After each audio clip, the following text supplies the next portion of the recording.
Welcome to episode 23 of the Muscle News and Merlin Bodybuilding podcast with my good buddy Eric Brozer. Hello, what's up? How you doing? Uh, you, Today we had My buddy Kevin, I'm going to call you out. My buddy Kevin, okay, right there. I'm sitting here waiting to start the podcast at the time that we normally do. I'm waiting. He's never late, never late. never. 10 minutes goes by, 15 minutes. I'm like, what's going on here? So, Kevin, tell them what happened. I was on my sofa watching TV with my mobile, browsing, and I forgot that in Malta we went back an hour last week. So thinking out of just thinking the whole world goes back an hour, in fact from 9 hours we're 8 hour difference between here and Vegas. So Eric's there waiting and I'm relaxed saying like a 45 more minutes to go. So I texted him and I'm like, Kevin, is everything okay? Yeah, I had my Beavis and Butthead moment today. I always saw every week there's something. Every week, man. Last week I forget Dorian Yates' name. I mean, come on. Well, you have your 90th birthday coming up on November 3rd, so. Yeah, November 3rd, and you're on October 31st. I am a Yeah, Halloween child, so I've had this mask on my whole life to celebrate Halloween. yeah. But So, anyway, but here we are, episode 23, ready to yeah. rock. Episode 23, we're still alive and kicking. And, you know, so lots of things happened this week. I mean, mostly the lots of storylines came out of the Prague show, and other Yep. things from the Olympia are still trickling out.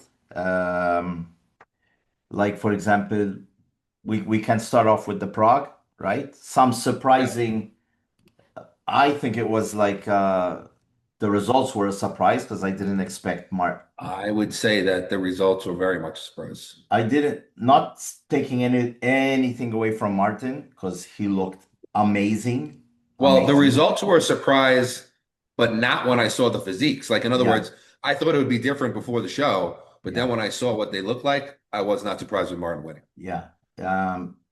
I mean, Martin looked amazing. For example, let's get up the results. So these are the results. You have Martin.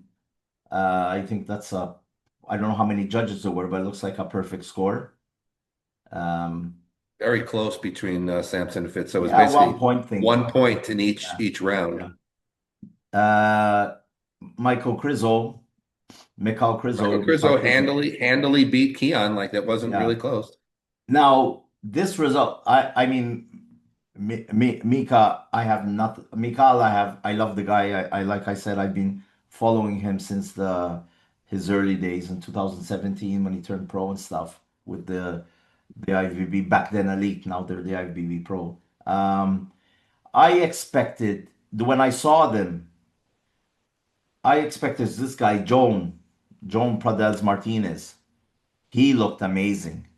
I Well, said, let's go yeah. one by one with Let's these go one guys by and talk one. about. Now, But that's the uh, results. yeah, let's go one by one. And then obviously there was Keon in fourth, which some people thought was a bit surprised. They were surprised about it, but And look, he only had a 1 point difference between him and the guy from yeah, Spain, the Joan. Spanish guy. Only a Yeah, 1 point difference. yeah. And other than that, there's so many other bodybuilders. And honestly, I don't know most of these I guys. These don't are like I all don't either. I European. I mean, don't I don't know most of them. I should be ashamed. They're all from Europe, but there's so many new But there's guys. so many. There's so many. They're just, it might be their first show, and stuff like that. So Well, let's once they compete more, we'll get to know them. yeah, So, of course. I mean, there was that guy Sergey. I think I sent you that footage. I oh shared yeah, them. He was standing beside Hadi Chupan. he made them look small. He Yeah, really made him look small, but right. that's size. Like as we Size know, is not everything. It's size is just not size wise. everything. Yeah, He's just a big guy. yeah, yeah. So uh, Do you want let's to start from fifth place and go to the first, or you want to start with the yeah, first we and go to can. So fifth was let me because this guy right here in fifth place was the surprise of the show to me. yeah, let me find him. Is this him? He's created quite a stir. No, this is not him. Let me see here. I know that he's somewhere here. So this guy immediately Joan or Joe, I think it's Joan, Joan, Johan maybe it could be. Maybe because Joan is a female name in Yeah, America. I don't know, but yeah. Who knows? Yeah, so here he is. Just call Unbelievable. him Big So J. this guy, they were comparing his condition. So this is him. Look at that. It's once he starts to, when he really locks in the poses, you just Yeah. really like get him very impressed. Look at Look at his that. I'm gonna arms. pause it. Now that's a great look, huh? He Yeah. almost reminds me of like Jay Cutler in that shot. Yeah. I don't Like know if he has one this side. The bicep is the whole arm looks smaller. I don't know if he's not in position. It I doesn't. just think that the right side bicep is more peaked. It's just a more Yeah. higher peaked bicep, Yeah. The which tricep, but his midsection looks great, yeah, yeah, and his quads are flaring out. yeah. I mean, from the front, this guy is super Yeah, dangerous. he looks like he's gonna be if he He's going to be manages to qualify formidable. one day, maybe a bit more. Well, he's got to work on his posing, get a little bit Yeah, less yeah, clunky, but yeah. Maybe a bit more he's got detail it. on his side, his legs. Yeah, Maybe, I mean, he was in fantastic condition. He could be a little bit better, yeah. but it Seeing is what it is. this, now I know why my argument was even with you, I was saying he should have placed in third. But seeing this now, I can see why they picked me out Crizio. Are you seeing even his leg looks a bit smaller? It's the way he's standing. It could be the angle of the camera Yeah, since it's I think going he's a sort bit of at slight, an but angle. like overall, he has a great physique. But sometimes almost every bodybuilder has one leg or one Yeah, arm bigger than the other. yeah, But overall, he was a very he made a great showing, yeah, surprised a lot of people, and I think he's made a name for himself already that he's yeah. going to be dangerous. Look at So I that. think fifth place was a good spot for him. Yeah, I mean, look, there's a lot of potential in that body. I mean, yeah. there's People are talking about him, but a lot of people are talking about him. yep, a lot of people I mean, he was only a 1 point difference if you saw Yeah, the placings, a 1 point difference between him and Keon. So he was dangerously close to jumping out into fourth place. But yeah, he's going to be a new player in the game. I think that we will see him on an Olympia oh, stage, if he does one of these, smaller tier shows, I can see him. and he's another one of those guys that could do it on points too Yeah, of course, of course. So there's that if he guy. competes multiple times. Let me get Keon. So this is Keon. I'm, I'm seeing his waist looking. Are you Well, seeing that's the main complaint about Keon here. Is that people are, and it's like weird because if this? you see him vacuum, his waist looks tiny. Like this, it's hidden. You know. Right. Like look at this shot, for example. Somebody this week put up a photo of Lee Priest, right? Even in the most muscular, and like Lee Priest, his abs are all like put together, no split in the not that big split in the middle and things like that. And they were criticizing, saying maybe I don't know if this is genetics, but maybe too much food or he's trying to get big too fast or something. I don't know. I still think it's a good placing for the first time. Well, here's the thing. So I was trying to remember the name for a second there, but what that little area that in between the abs, it's called Yeah. the linea alba, Okay. and it's that space between the abs. And some people are very lucky to have like no space, like a Lee Priest. Yeah. Yeah. It looks to me, well, first of all, that is genetic. I mean, like you can't It is. help the Okay. placement of your abs, so that's not like he made it happen, but it could be that he's trying to grow, eating more food. It's possible that he could be spreading out. He could be spreading out those abdominals even more, and the linea alba could be increasing in width and pushing because that's what it looks like. Yeah. I never really noticed it to such a degree as I see it in this show. Yeah. So that's going to be an issue for him. Listen, I'm one of the biggest Keon. I love Keon. I know him very well. I mean, Yeah. Yeah. trained him, really close friends with him and his fiance. And I really, honestly, I was expecting him to go to Prague and win. That's really what I was Well, expecting. I thought he was that's what that everybody good. thought. Yeah. I thought that he was that good.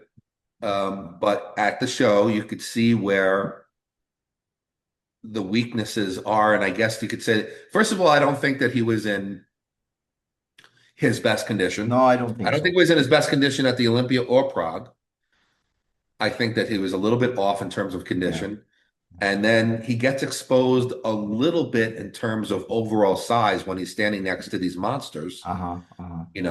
I mean, which hurts him a little bit. But that waist thing is yeah. that seems to be the main. Nobody's like saying, "Oh, his arm sucked or his back sucked or No, whatever." no, Like, no, no, it's no. all The waist, and wasting, like, I mean, Chris Lucido this week said uh he should stick to 212 for a while more. That's his, domain, you know what I mean? Because he was saying if he gains more weight, like he was like saying it could affect his waist, it might, you know what I mean? And that's the price. It seems to have whatever extra weight he's carrying there. yeah, I'm yeah. sure because he's got no weight cap, so I'm sure he's probably closer to 220. And It he seems to have yeah, gone into his yeah, specifically into that linea alba area because yeah, as you can see, he can vacuum beautifully. yeah. And But when he's posing, you could see that split between the abs, and that visually is hurting him. And he made a 'Cause good point. He made a good point that sorry, turn on my air condition. He made a good point that um if Keon wants to move it, like if this was the Olympia finished and the Prague show would be 7 months later, and he said, I'm gonna do that show, he could grow into the show, right? And he won't have that amount of food and pressure to get bigger a bit, to compete. So he can grow into it. He's saying that if he does that, he might look better and, beat other guys. You know what I mean? Not like he just did the 212, you rebound a bit after the show, and then all of a sudden, you're trying to gain some more weight. So that made sense as well. So if I mean, if Keon had to say, listen, this year I want to be in the open and I'm going to do, I don't know, one of the last shows before the Olympia and try to qualify, I think then he'll do well, you know. well, and he did do well. I mean, he was still in fourth No, place, no, he but did fourth, he did well. but he I think people expected more from him, and I think that I mean, the problem with Keon is that I know that when he was in the off season, he was carrying like 235 pounds or something like that. Yeah, So, yeah, yeah, you're talking about pretty far off weight from, talking about what, 23 pounds off of the yeah, 212. yeah, And he was in really good condition. So he's almost like in that Flex Lewis place where Flex Lewis would say his last few years, he was in shape when he was 225. He's like, I had yeah, to like rip muscle off my body and suffer to the point to yeah, deplete down to 212. yeah, So that wasn't even his best look. So I think Keon's in that kind of a rough area. So, I mean, he just has to go back to the drawing board and yeah, yeah. see the way it was a good open debut. He could No, certainly stay and go for yeah, his what is it, his fourth Olympia, yeah, 212 next year. And he's still got plenty of time. He's still yeah. young But and he still has one of the best physiques on the yeah, planet. but he has to make sure he's on tune because this year, like we said, Sean Clarita was pushing him, He pushed him a little bit, yeah. But he So wasn't at his best. no, He no, wasn't at his no. best at the Olympia. And So that's why you can't guarantee a win anytime. Could be the and best. for I mean, I don't know if you want to bring it up now, but there was some tension between him and his coach, and they Yeah, broke yeah, apart. I So I think don't they, know if that happened pre-Olympia or yeah, post-Olympia. who knows? So Yeah, a little bit of a tension there. So maybe that had something to do with it. could But be, could be. It's that his that kind coach of stuff is was stressful. Patrick tour. Tour, I think He's the Patrick one that Tour. has like I don't know how many athletes, right? Oh, he's got a ton of athletes. Yeah, He's so very, very popular. I mean, good luck to him. I'm happy that he has all these athletes and he's Oh, successful. he's I fine. He's always going to be one of the top coaches. Yeah, He yeah, gets his athletes but in great sometimes condition. I think, like hearing, I love listening to Chris Aceto. I mean, I think the way he speaks and, obviously he has his athletes and stuff, but the amount of athletes that he has spending time with each one, going to them at the Olympia, from one hotel to the next, room to room, so he had he had Mr. Olympia, he has Mr. Classic Physique Olympia, he had men's physique came second, right? So um, with just these three guys, he was totally depleted during the weekend. You know, you met him. You said he was like, all over the place. Like he Yeah. did.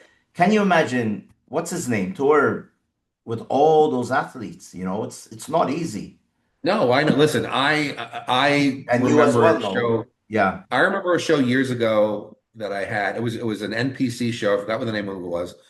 And I had like something like 7, 8 athletes in it. And I remember I was going out of my mind yeah, just that week trying to just peak each one. yeah, And then at the show, I was at the show and this person needed me and I had to run to this person, yeah. this That's person. the thing. It was really stressful and And really, really tiring. yeah, and I think there might be an athlete that might get the butt end of it. You know what I mean? Something might slip through. That's the thing. And some athletes might want all the attention. Well, So that's the thing. Everybody wants all the attention, and you yeah, want to try to do your best yeah. as a coach So to not favor anybody, and you want to yeah, help everybody yeah. equally. But So sometimes it's hard because certain athletes are a little bit more needy than others. Maybe yeah, somebody is peaked perfectly, and you're not that worried about them. They're good, but then you have yeah, another athlete like, oh, wait, we got to fix this. yeah, yeah, So it's yeah. it's it's very, very stressful. Not easy. But And then I don't know how it works. Money gets in the middle of things, and it just gets out of whack.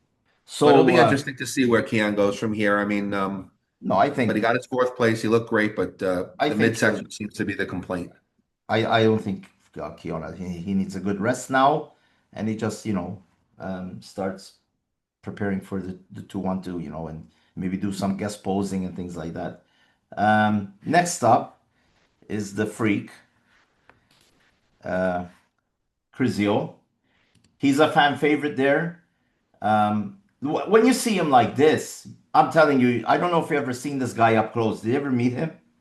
Yes, I met him at Gold's Gym, I uh, mean, I and when think he was Grech, very off season, yeah, and I remember Jay Cutler was there, and even Jay Cutler was like, I "Man, this guy's remember a that. freak." Yeah, yeah.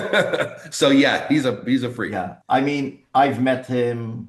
I mean, spoke to him a lot. Ate breakfast with him at the events and stuff. He is a monster, and his skin is really like it's not beaten up. He's really smooth skin, and his muscle just even in off He's one season, his he's one of the most impressive guys in the yeah, gym. Like yeah, when he's like pumped up and like he's getting ready for a show. I oh mean, the vascularity and density that he shows yeah, is freaky. yeah. But like a pose like this, I mean, when you see him, the waist doesn't really look bad. No, but when you saw him walk out onto the stage, Yeah, you could see the yeah. width of his waist, and it's really in those obliques. Those obliques have grown very big, which does hurt his. But do you think what is that training? I don't know, what is that? It depends. It could be that he's not like he's it could be the time he might be deadlifting, he might be squatting, he might be doing Okay. movements that are causing, the waist to be engaged too much. I mean, Um, he's looking good here, but huh? Like, I mean, he looks great. I mean, listen, he got third. yeah. Um, His back improved. his back improved. He just needs a little bit. I mean, if I'm going to be hypercritical, a little bit more quad size. Yeah, yeah. Um, Like, I I mean, mean, his back looks great he's there. I mean, his upper improving. back looks good. Yeah. I mean, his like, look, you can tell, you see? It's You could see the obliques pushing out on the showing from his sides, back. Yeah, and that does hurt him. And it also could, he might be competing a little bit heavier. could be. Um, he could use a little bit more width in the lats. Yeah. And again, that's being hypercritical. Just saying what can he do to go from, His leg being development is to get good, but first call out at the Olympia, which he's not at yet, but he's a qualified out for the Olympia. he's qualified. But I'm saying he's never been like a first call out No, Olympia guy. no, no, no, no. I mean, He's this like is a he's like another. a he's like a second call out Olympia Yeah, guy, yeah, and yeah, I still think he can move into that first group. yeah. Uh, just by getting, but I wouldn't. He shouldn't really try to go for too much more size. I think he should keep pushing the conditioning, maybe a little bit more quad size, since there are so many quad freaks out there. I But like, mean, does he really need more upper body size? No. this pole's a killer, huh? Oh, that's one of his. Because there you don't see anything waist. You only see chest, delts, traps, arms. We have But we have to say as well. I don't know how it works. EVLS Prague Pro Show.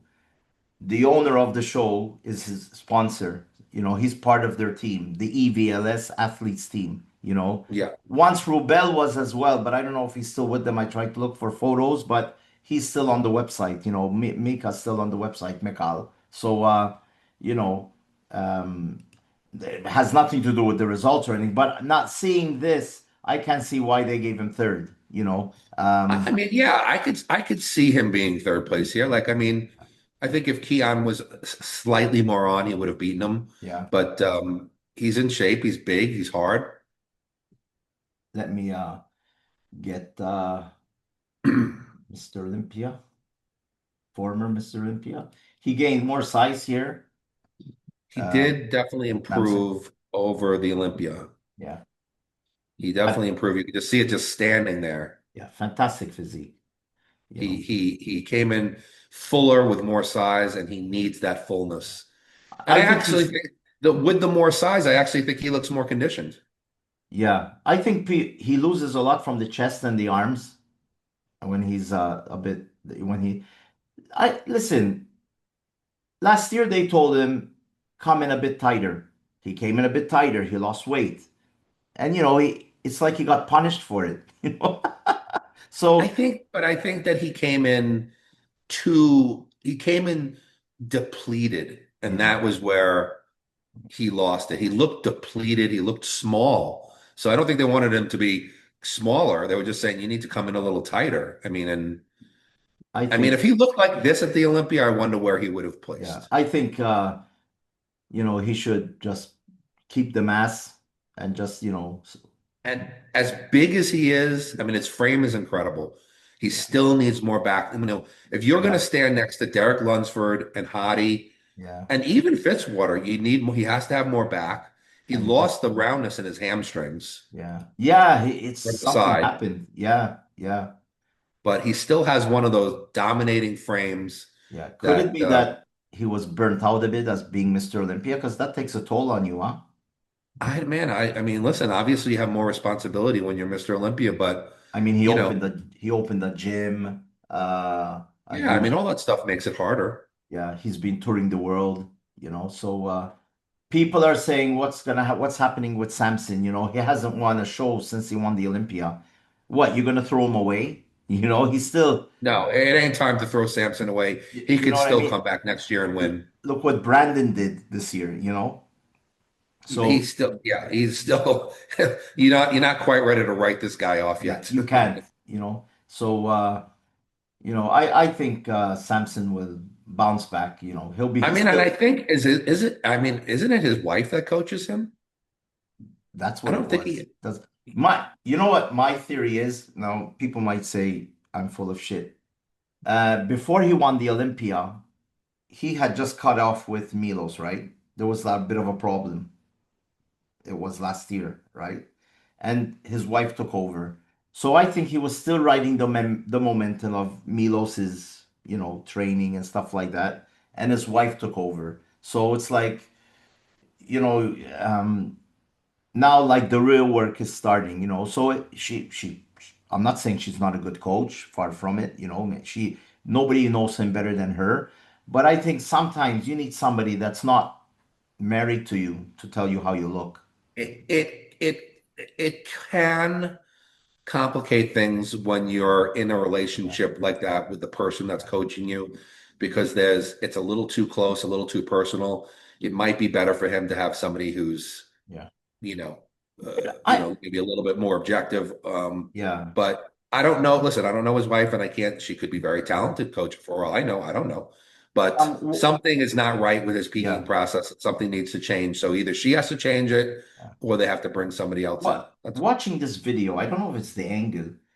I'm seeing his left leg when he does the side, the hamstring is more developed. It's maybe had a slight injury on the right side. I don't know, but I'm seeing what are you looking at? The quad? Or are you looking at the no, ham? no. What When are he you, does when he goes on the side, when he does this side, when he does a side pose, look at this. His leg looks really. It looks good. You know.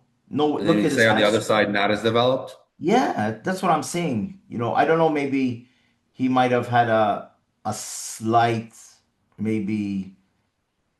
I mean, from the back, he looks great. But when he turns around to the other side, um, this side, I'm seeing it like that. I don't know if Well, listen, just remember very famously, Jay Cutler, four-time Mr. Olympia, he had one very dominating leg over the other. And I'm sure that he probably tried to even it out, but it never completely evened out. yeah. Um, Look, you and see this Arnold's, side? yeah, it's not as developed, it looks like in Yeah, the hamstring glute area. It could, it could be an injury. It could be yeah, sometimes, uh, yeah. you need, the nerve force to one side of the body is not as strong as the other. It could Listen, be a technique problem. I I'm mean, there's, not there's a million things we could speculate on, I'm but not taking sometimes it just anything is what it away is. from I mean, him. even Arnold Schwarzenegger, he had one bicep that was so high and peaked, and the other Yeah. one was a little flatter. I mean, the body's not exactly the same left I'm and right. not I'm not taking anything away from him. We're No, talking he's Samson Dauda. we're He's still, no matter what, he's still Mr. Olympia, will we're always be a yeah, Mr. Olympia. we're picking out the best bodybuilder in the world, So Yeah, who one of placed the best. second. I'm sure it was disappointing to play second Yeah. to a guy that he just beat into, but Martin, as people are going to see, he came out Yeah. on fire He came out practically running on stage. Look at that. because he Confidence. knew what shape he was. You could just see him walking, what kind of shape he's in. No, no, he was unbeatable. Look at that. He hit his peak perfectly, and Yeah. meaning that he brought both the condition and the fullness Yeah. even better than he was at the Olympia. I mean, Oh, this man hit if this was the Olympia, uh second. he would have beaten Samson for sure. And he would have challenged Andrew Oh, look at that. because he is just you could just see the way his muscles are pushing against the skin. Yeah. It's like he's just hit it. No, he's on And a, the glutes, look, the hamstrings are tight. yeah.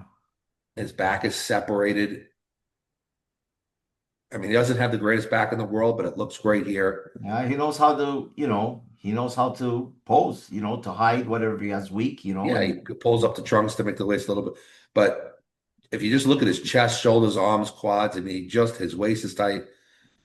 He could do a vacuum. You that can see as walk. he's walking out, look how full he looks. Yeah, yeah, yeah. So he just won this show. I mean, he was Yeah, just the best man yeah, on stage, and he's making a statement that he is only getting better. yeah. As usual, great footage from Rep One, the German guys. I met them once, and they're really nice guys. They have some fantastic footage. They're always at the European shows. This is, I think, a comparison. Uh, let's put it up so people can see between Samson and Martin.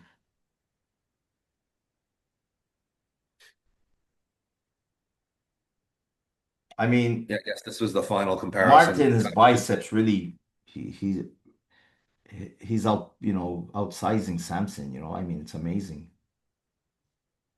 You can You see could the just see difference. Martin's conditioning is better there. Yeah. No, Side chest, look at Martin. Martin just looks full, yeah, there's, hard. Samson, he has some work to do, to catch up to these guys. He has, believe it or not, even though he was Mr. Olympia, Yeah. he has to go back to the drawing board because he's getting beat in every pose. Yeah. But I will say that he definitely looks, 20% better than he did at the Of Olympia. course. Yeah. Yeah. So he did, make I some think I changes. would give this to Samson on the lat spread. The back. And only slightly though, because if you Yeah. look at Martin's hamstrings and Yeah, yeah. ass, it's shredded. But it might be the only pose. I can't see him winning any other shot. Mm. I mean, Martin is just so tight. And he looks thicker than him, wider. It's Yeah, he just has this look of thickness, even though obviously he's not as big and yeah, tall, yeah. but his thickness, Even the ab shot, look at that. his ab shot's incredible. His quad it looks like Jay Cutler's there when he quad stomped. Yeah, yeah. Both quads fully strided. Look at Yeah. Martin's chest when he does that. He kicked butt, that's for sure. Yeah, he won. He beat Samson fair and square. He beat him. I think the judges got it right. I The don't think judges got it right. I But don't know. Samson is still, Yeah. he's still one of the most, he still can put shit together and come back next year and beat everybody. So yeah. Um, I don't know if there's anything else here that's worth. There was the classic physique. Who won the classic physique? Men's classic physique went to Terrence. Terrence won. oh, well, that doesn't surprise me at all. Do you Yeah, have a did they do it? Did he do his posing routine again I that we could see? think it's here somewhere. I He probably did the same thing as he did the Olympia, but damn, that thing was so good. and it is here for sure because I shared it from their site, if I'm not mistaken. Let me check. This is the guy that I say is the best poser in all At of the the sport moment, right he's the now. best poser that there is, you know. And one of the best posers of all time. I really would put him Yeah, up there. yeah. I mean, that Olympia routine was just out of this world. Let me see if it's here I'm somewhere. sure if he did that routine in front of Lee Labrada and Bob Here it Paris, is. they'd give him a standing ovation. Yeah, this is it.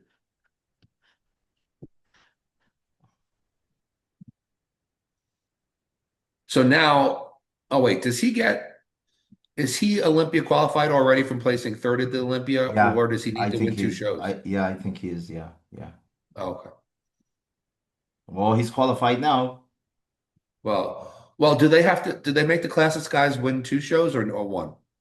I think the men's classic physique. I think Because I it's know the regular physique, you have to win two shows. I didn't know if classic was the same or not. no men's physique. You have to win two shows. That's what I meant. All Men's right, physique, sorry. two shows, but I didn't know if classic was the same. Yeah, I think I don't know if he's posing it, but I think he needs a slightly more hamstring. You know? I think he was in better shape, number one at the Olympia. I think he was a little Yeah, tighter. yeah, So certain things are popping a little bit less than they did at the Olympia.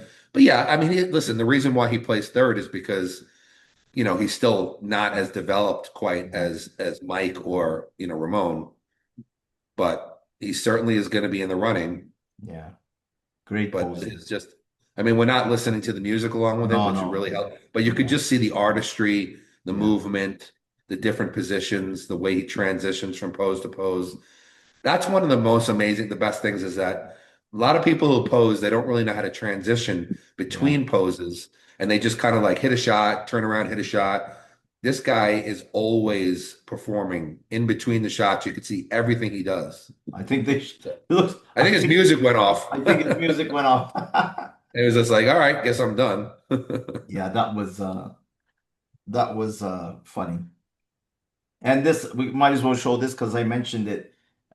This was in Dubai, if I'm not mistaken, at the Dubai Expo. Look at the size of Sergi, who's qualified for next year's Olympia with Hadi. Look at that. Wait, Yeah, Serge is probably going, hey, little guy. look at that. Yeah, but you know what? It would be the same thing if Samson was standing I next to know, him, but it's like or the guys don't want. Look, even the guy standing there in the black t-shirt is way 10 yeah, times, yeah. It's just funny, man. When I but saw then it, if Hottie takes his shirt off, it's a different ballgame. yeah, yeah, yeah. You know, but But yeah, it's a lot of people don't realize how the difference between a tall, yeah, 6 foot, 290 pound bodybuilder versus, a guy who's 230, you yeah. know, 5'5" just looks different.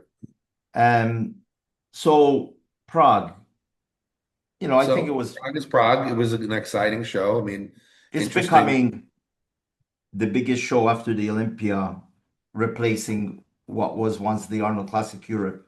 Because I remember at the Arnold Classic, they used to fly out to the Arnold Classic Europe a week after, but then after the split, Prague like took over as Yeah. the big show. I think I'm there's a surprised couple. that more Olympia guys don't go to Prague. I don't know. They maybe the prize money. Yeah, the prize money I think is only 30 grand for the winner, so Yeah, yeah, maybe but it's not a big pull. listen, not all the shows are gonna have big prize money. It's either you're gonna No, but compete. it'll go up. It'll still go Yeah. up. So just looking at what's next. There's the Prague We did was that. done. Now there's one in Poland this weekend. Oh, do we have a competitors list? I'm gonna check. And then there's the one in France. Man, the shows just That's keep a rolling. natural open. And then the Romania Muscle Fest. That's a big show. That's Jake Woods. So then basically those are the ones. And then there's the Japan Pro and the big man Spain Pro in November, the end of November 24, and the other one Now this let me ask came. you a question, Kevin. Is the promoter for the Japan show pro the same as the promoter as the Yeah, Masters Olympia? yeah, yeah. I hope he's got his prize money straightened Yeah, out.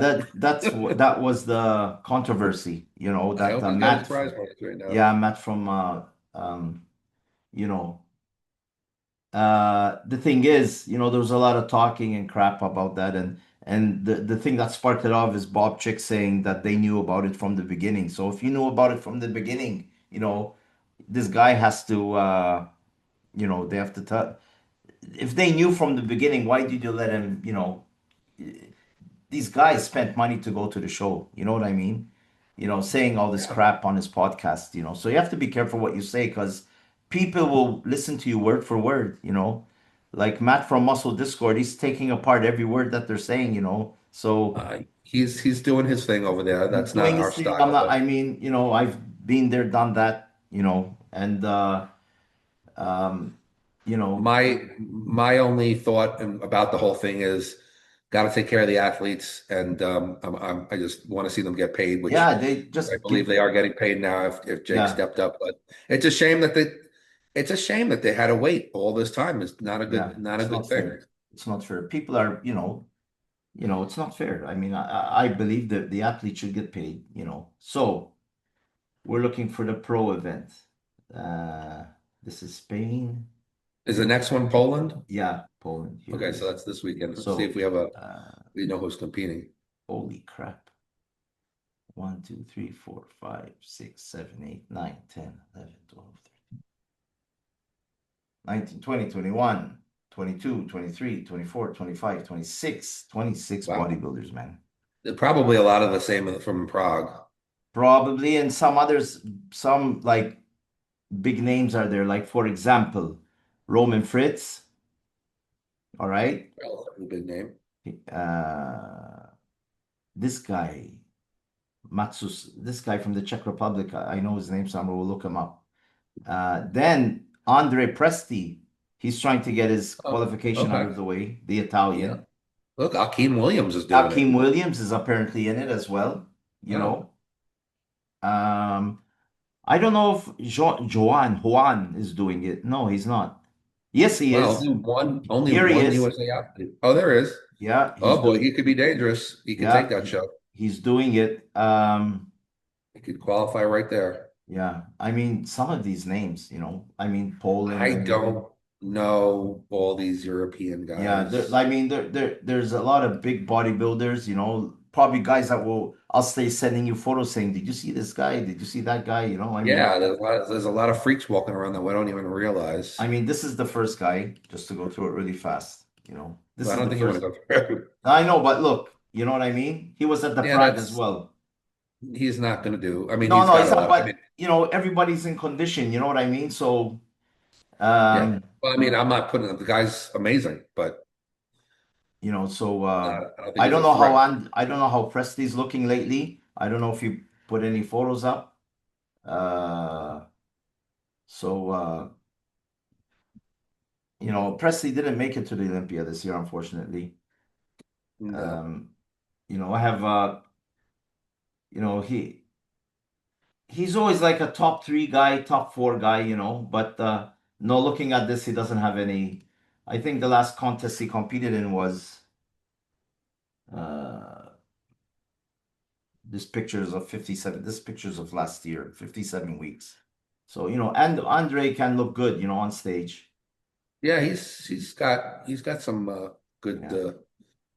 He's he's got not, some good size, he's good yeah, yeah. conditioning. His arms, his back is a bit, this is 2 days ago, so I don't know. Okay. Well, but look at his glutes are striated, so it looks like Yeah, he's in shape. yeah, yeah. He's a bodybuilder I follow because, I saw him turn pro in Malta. He got his pro card in Malta. And I saw him grow from a small amateur guy, and then he turns into this monster. So and Is there any updated pics on Joan? Is there anything on his let me like check. updated Let me check. his photos? Let's Maybe see to what he see did. he's peaking this week. So, uh, the hell's his name?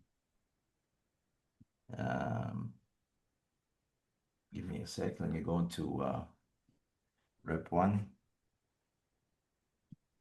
because his name's a bit different on the. Let me find him.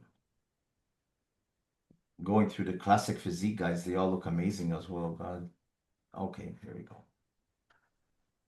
Let's go through his page together. So, this is last weekend. No, it doesn't look like he has anything. Wait, let me see this. Nothing new. 3 days ago. You're seeing this? Oh, wait, let me see. All right. Minimize my screen. He's showing his back. Yeah, well, it's hard to kind of tell. I mean, well, he looks around the same, but he looks Yeah, great. yeah. I mean, I think he's probably going to be the favorite at that show. For sure. You know, he might get his Olympia qualification, you know. This is 5 days ago.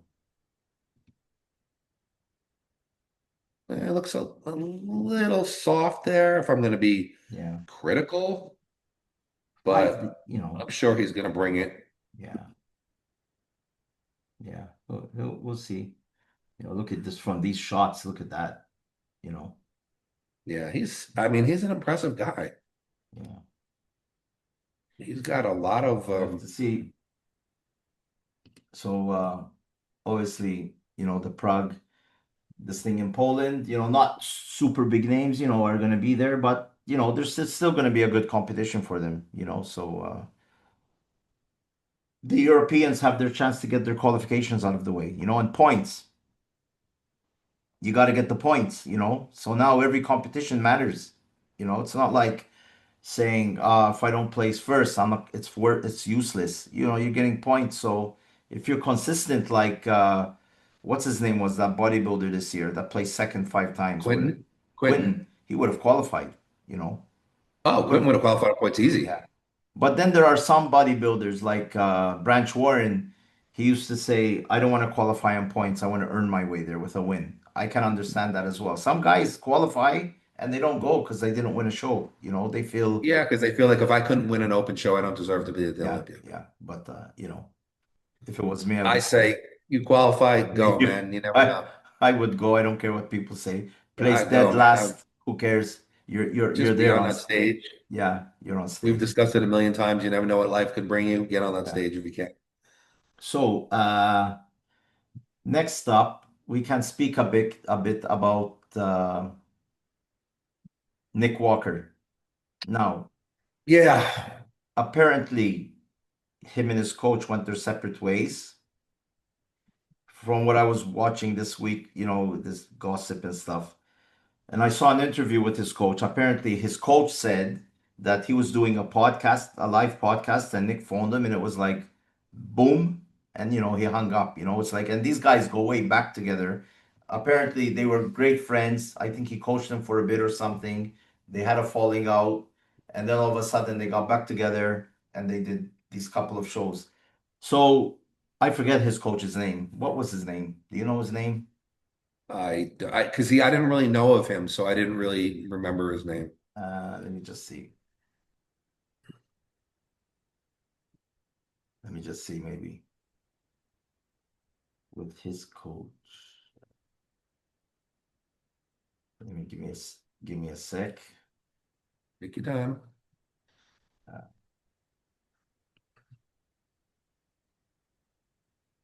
what's his coach's name? One sec. Where would you find? We wouldn't find that. No, I'll find it. I'll find his coach. I'll find it. I'll find it. His coach is the hell's his name? Why isn't his name coming up? Jeez. Uh, Can't find his. Kyle, Kyle, Kyle Wilkes. That sounds familiar. Kyle Yeah. Wilkes, yeah. So, um, apparently Kyle was told by Nick that he doesn't want to work with him anymore doing a podcast, whatever. And I was watching a podcast with Kyle, and he was saying that he thought that his Pittsburgh presentation was his best, to date.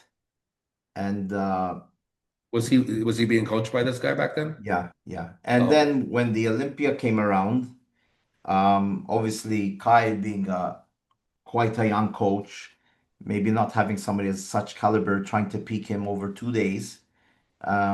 He admitted that they got it wrong. I think on the first day and on the second day, it was better. A little better. Um, Yeah. Yeah, it was.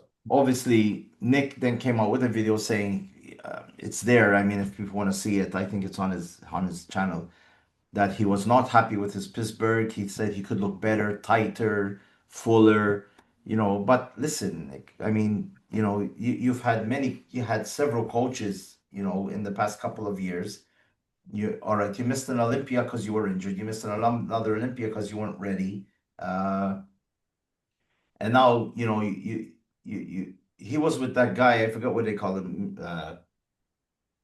Don, was it Don Slice Yeah. something? Don Super Slice. Yeah, he was with him as well, I think. Mhm. And so, I mean, Chris Aceto proved what having a faith in a coach can do. Last year, Ramon was horrible at the Olympia. He was And falling Ramon apart, refused to leave Chris. water coming out everywhere. Other athletes were, Brion was helping him on stage, telling him to clean up and stuff. And this year he comes and wins. Perfect. Bang. You can't get any better than that.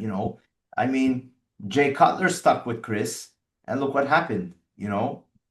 It's now Jay Cutler when he lost and then he came back with Hani. That was one Olympia, right? And but all the work was Chris from when he was an amateur. Nobody knew him all the way up to winning 2 or 3 Olympias with him. Um, so I think Nick has to find a coach and let him not experiment on him. That's not the word to use, but um, it's a learning process. Maybe Nick's body takes a year or two to get used to. You know what I mean? I think Nick is seeing that guys are going ahead of him and he's falling a bit behind. And, you can't take it out on the coach. I don't know. What do you think? Well, I think Nick should hire me. So I'm throwing my name into the hat. Nick, I will coach you. Yeah, I would love to. he can. Um, I Yeah. think I think I would do an amazing job with him, but Yeah. people don't know me as much, so Doesn't matter. they You don't know, know, but I know what I'm capable of. So I'd love to coach you, Nick, if you hear this. Um, but what I think overall is I agree. I think that a lot of people tend to listen, coaching an athlete, the human body is not like a static thing, like that. Every single prep, the body reacts a little bit differently. Um, every single prep has different circumstances in terms of the athlete. It's hard to nail a perfect condition in one show because every coach does have to learn that athlete's body. exactly. The many examples include some athletes need to drop sodium out a couple of days before a show. Yeah. Some athletes need to stay, on a tremendous amount of sodium. Some athletes need to, cut their water the day before. Some athletes need to drink water. Some athletes can do 1,000, 2,000 grams of carbs a few days before and not spill over. Some of them will spill over on 500. It's just there's almost like no rhyme or reason. So you have to allow your coach to learn your body. I think that's the first thing. You have to allow your coach to, and it's not going to be one show. It might not even be 2 shows. Sometimes it's 3 and 4 shows. And remember, again, year to year, the body does, you can't just, if you peak perfectly this year and then use the exact same Yeah. PED protocol, diet, cardio, everything, the body might not peak again Yeah. because the body changes. It's That's very a dynamic. fact. And so the talent of a coach is to be able to see what's going on. Yeah. Like maybe you'll start the same way and say, okay, this worked last year, let's see how it goes. But then you find in the middle you have to make adjustments Yeah. every week. That's why you have to keep your eye on them. You have to make adjustments, and that's what a talented coach does. I think So Nick, sorry, Nick should just, I think he should just do a couple of 4 or 5 shows this year. Maybe that's what he needs to do. Yeah, I mean, well, the more shows you do, the more chances you get to peak and you can try slightly different things. Now, that being said, I'm also a huge proponent, and I've said this on a million podcasts, I've said this in interviews, I've said this in articles. Stop trying to pull magic out of your hat the last few days.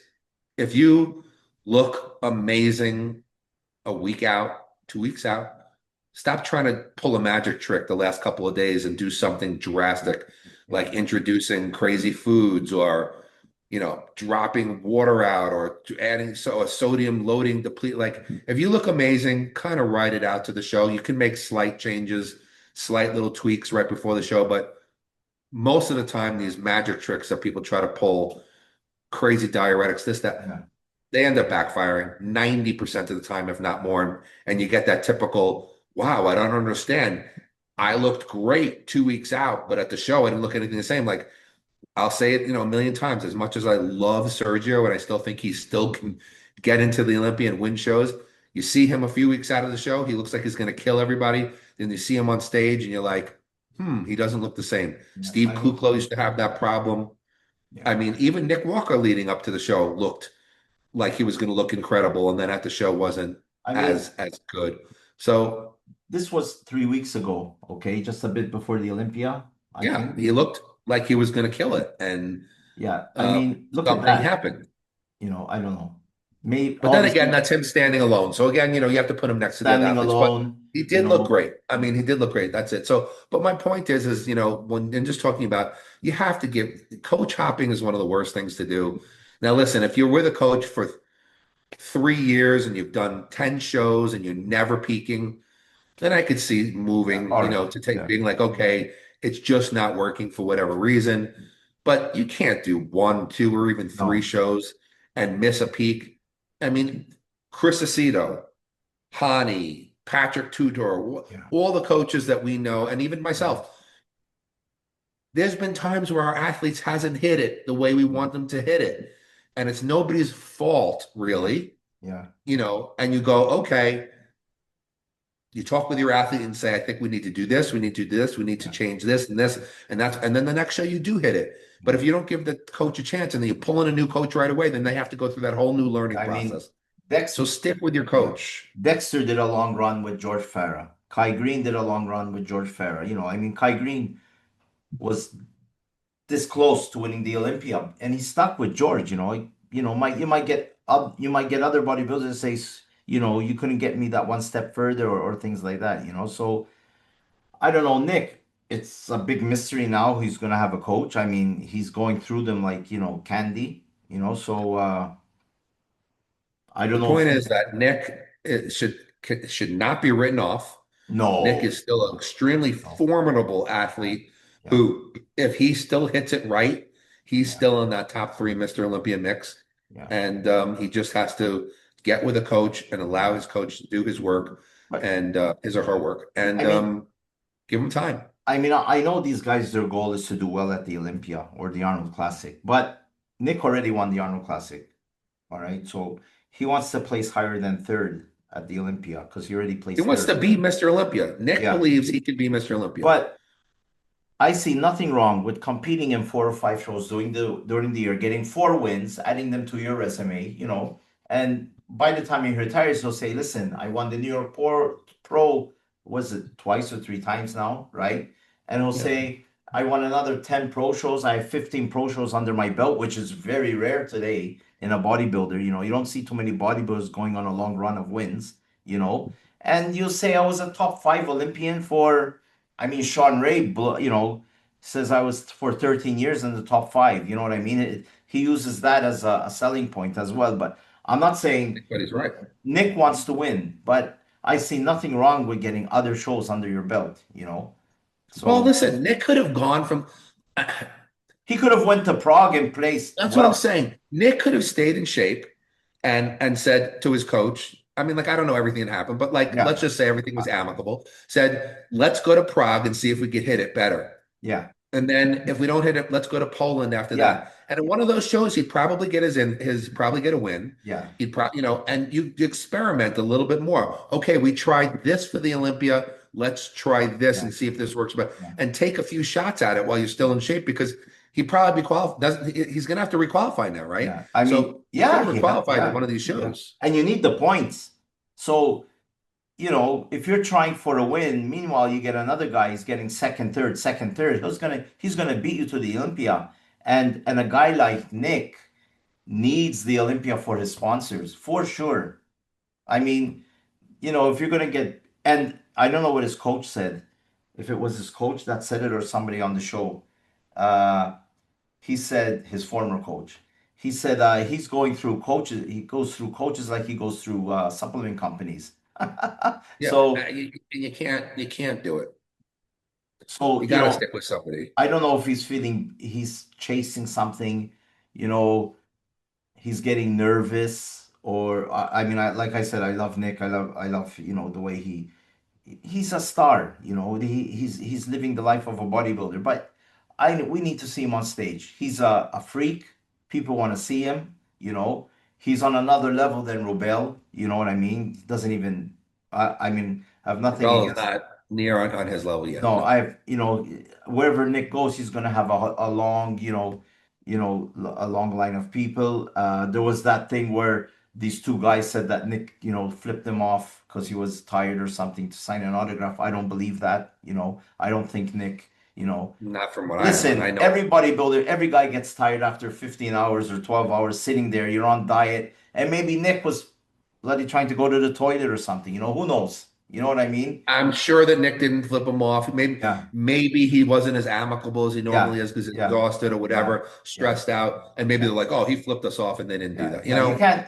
That was like a really, screwed up thing to say on social media, against the guy that has his mother with him all the time and his father. I don't think, Nick's a good guy, man. When he used to train at the Dragon's Lair, he was always just listen. yeah, When he was at Dragon's Lair, he went there to train. That was it. He was yeah, there to train. yeah, But if he's walking from one exercise to the next, and you go like, "Hey, what's up, buddy?" He'd be like, "Yeah, yeah, what's up?" Like, yeah, you can't walk into him in the middle of a set. I wouldn't like no, it no, either. But I mean, like, he was no, always very friendly, yeah, very like calm yeah. You demeanor. tell him, say, So I listen, don't Nick, believe when those you're crap. done, can I have a photo outside? He'll probably say, Yeah, yeah, yeah, yeah. And that you should have that kind of courtesy. Be like, that's it. this Yeah, is my job. Let me finish my job, and then yeah, sure, when we're done, yeah. Once I'll I grab did whatever that, photos you want. I did that the last time I saw in 2017 with Sean Rode, and he was eating a burger. I remember after the Arnold Classic, and Chris was with him, and I saw him get up. He was going to the toilet, and I said, "Hey, Sean," he said, "Let me go to the toilet, brother. I'm coming back. I'll speak to you." In that moment, I went to speak to Chris, and I saw Sean coming, and I saw that he really looked tired. He really looked tired, and I left him. I didn't even ask him. I said, "Well done, Sean." I said, maybe you'll get it next year, and he ended up winning the Olympia, the next year. But I didn't ask him for anything. I just spoke to Chris, and I let him eat. There's sometimes there's uh there's a barrier that you have to leave them. You know what I mean? There's some guys will tell you sit down with them and shoot, the shit, and then you get other guys that just want to be on their own. So this thing of Nick flipping the guy off, I don't believe it. I don't believe it. I highly would doubt that's happened. So, Yeah. I So just think that's ridiculous. But it's probably just if somebody Nick trying is to get hearing this, I hope he settles down. He gets the right coach. me. I'll Listen, do it, Nick. yeah. Hats off to Hire Merlin. the Mutant and Merlin podcast. Hey, you can't do that. No, no, or, he's or he can't come come in on the our middle. podcast. We have to make I her. would, I'd love the opportunity to work with somebody like Yeah, Nick. I would really love it especially because his training and my training also yeah, meld very well. He's such a good technique yeah. He trainer, likes that stuff. Yeah, which I love about him. And he's yeah, just, yeah, he's still, guy's still capable of yeah, winning any show. yeah. Can you imagine him on the podcast? We have to make our photos really small on the side, and he'll just be in the middle. Oh yeah, we'll just stick Nick in the middle. That's fine with me, whatever. But But anyway, but the overall point of what we're trying to say here is I really respect somebody like Ramon sticking with his coach, yeah, whoever it is, yeah. giving him the chance, saying, okay, we missed it this year. We'll get it next year. It happened. But you got to stick with your coach for a decent amount of Listen, time and let them learn your body. yeah. Ramon's another guy that Chris, he's been with Chris since he was a nobody, an amateur. Nobody knew who he That's was. my favorite thing in the world. When you can bring, it's different when you like take a guy who's already so super successful Yeah. and then they win the next show and you're like, ooh, look what I did. But when you could take somebody from like amateur nobody and bring them up through Yeah. the ranks to full From champion, from Brazil. It's not yeah, easy. I mean that is awesome. Yeah. And he has That's good totally veto as awesome. well. Chris has good veto as well. So, Chris has got a lot of people. yeah, yeah. But Chris is an icon. hats off to Nick as well. I have to say this. He got that guy Don, super slice. He got this guy, Kyle, or And whatever. Dom, let me tell you, Dom is a very talented Yeah, coach. but he gave the opportunity to two guys that are really well known, to try to make him better. So you're not out of the picture. Hey, listen, some of the best coaches are coaches that are not that well known. Yeah, yeah, There's some very talented coaches who may yeah, not have worked with yeah, and they just don't get the opportunity because they're not a name or whatever. But I yeah, know a lot of people who are brilliant minds yeah. who nobody would even know who they are. So, I mean, Listen, Chris Bumstead, his brother-in-law, was behind it for a couple of years. Ian Valier, right? yeah. So Ian's competing and he's coaching. He's coaching Chris Bumstead. But then when he started seeing it was getting a bit too much, he pulled out of that and he went over to Hani for his last 2 years, I think, right? So, you know, people he doesn't even mention it, Ian, that he was his coach. He doesn't even want to, but he was his coach. So you know there are a lot of good coaches out there, a lot of good coaches. So who knows? Maybe he might team up with Milos, or I don't know, or you. Well, Who knows? Who well, knows? listen, like I said, I'd love it, but and I'm confident in myself, so I mean, like that's not a problem. Yeah, yeah, But whatever, whoever he hooks up with, I hope that whether it be me or yeah. whoever it is, I hope that he sticks with them And he has to and do give him a it. good chance. He has to get him now. He has to start planning the year Yeah, because you need to get it right. now. Progress season is the time to Yeah, start learning someone's body and seeing how it reacts, and making good changes to the body before you start yeah. prep. So. He has to get him now. I'm sure it's on Nick's mind every single day Or he because probably he's he probably probably has somebody already and nobody knows. he may have somebody already, or maybe he's just thinking about it. Who knows? So next Hey, up, I'll take on Keon too if he's with it. Well, I'm yeah, sure his fiance wants to do it, but I would take on Keon too. I'd love yeah. to work with him as well. Listen, you've had heavyweights already, big Oh, I know. guys. I've had And heavyweights. I mean, people, if they want to see you with them, I think they're all on Jay Cutler's channel, right? The video footage. if you go to the Be Built by Broser playlist, Yeah, there's probably over 100 videos of me yeah. training. I mean, listen, I trained the last three bikini Olympias. Yeah, they're very popular. If people want to watch them, they're on Facebook, on Eric's page and things like that. I share them as well, so now moving on. Are we ready Yep. with Nick? We're good. I think we'll go with Nick. We just root for Yeah. him. So this week, obviously, everybody talks about it every year for the past 60 years. Which era is better than the rest? So, some guy, let me try to find it. Is this the thing with Flex Wheeler Yeah, that you're talking about? yeah. They put up a picture. Let me try to find it. Um, Give me a sec. So Flex Wheeler, they put up a picture of Flex Wheeler next to Derek. Garrett? All Yeah. right. So they put it, and obviously Flex Wheeler was sliced and diced, and Derek really looks, you know, he doesn't look as good as him. I'm trying to find the photo. Um, when you want to find something, um, Yeah. If you're not looking for it, you'll find it. Then you look yeah, for it, I you can't know, find it. I know, I know. Um, and it's making its rounds, Flex Wheeler next to Derek. And Flex Wheeler's in his best condition. He's sliced, full cut. the way he looked in the 90s, his best looks. And I mean, I'm looking for them. They're getting him against Sean Roden.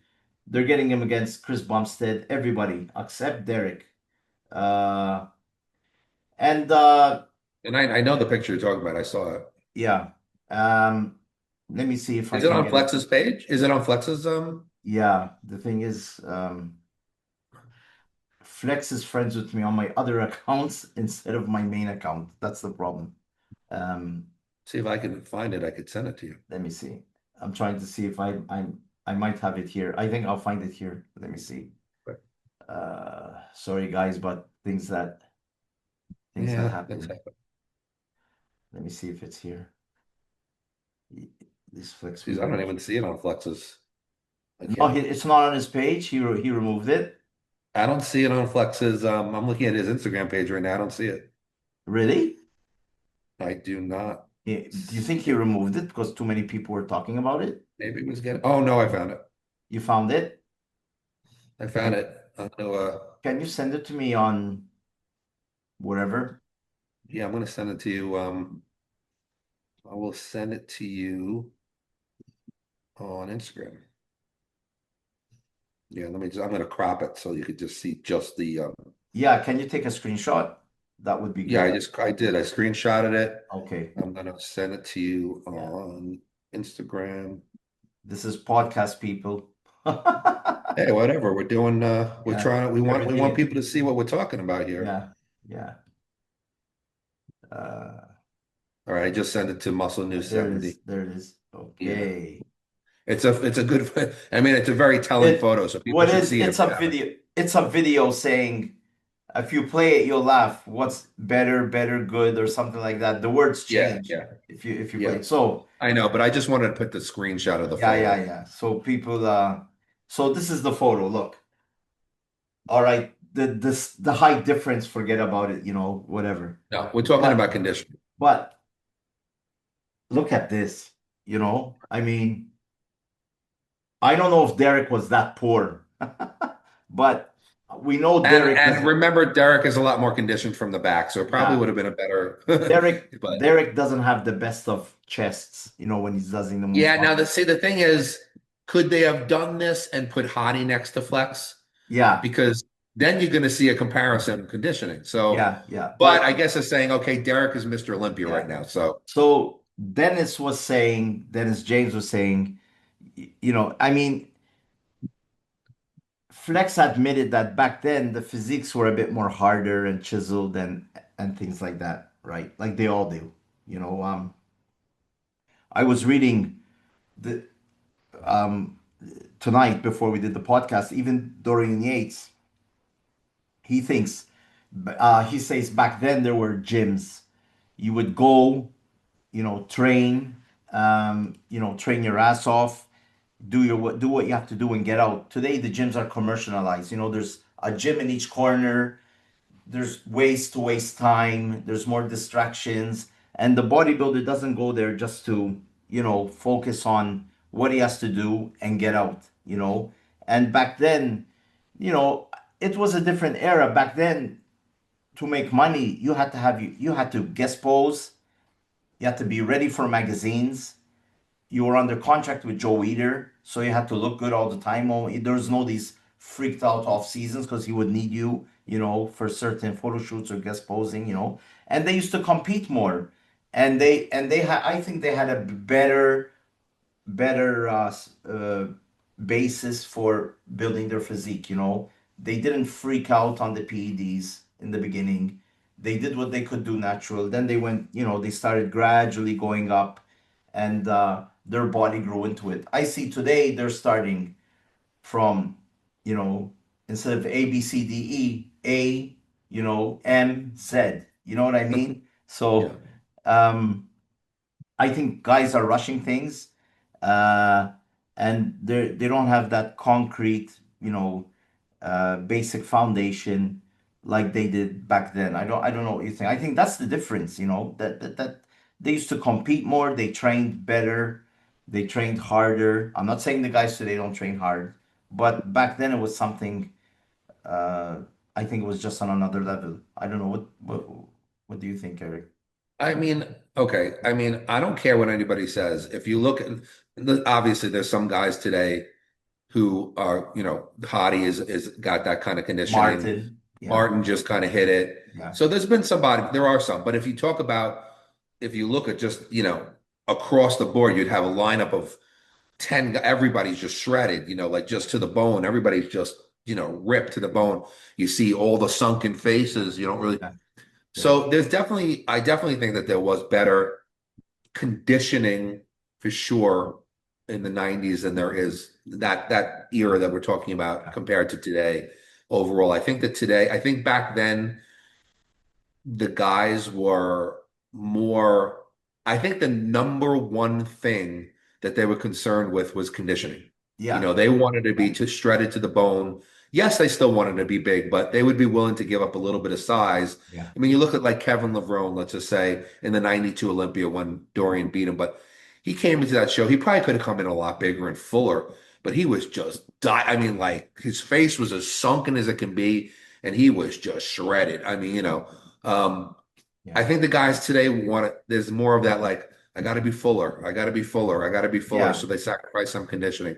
Um, I do believe that the the guys today, I'm sorry to say, rely more on PEDs than they did back then. yeah, I think the PED schedules that the guys used back then were much, first of all, there's so many more things available now than there was yeah, back then. It yeah, was much more simple back then.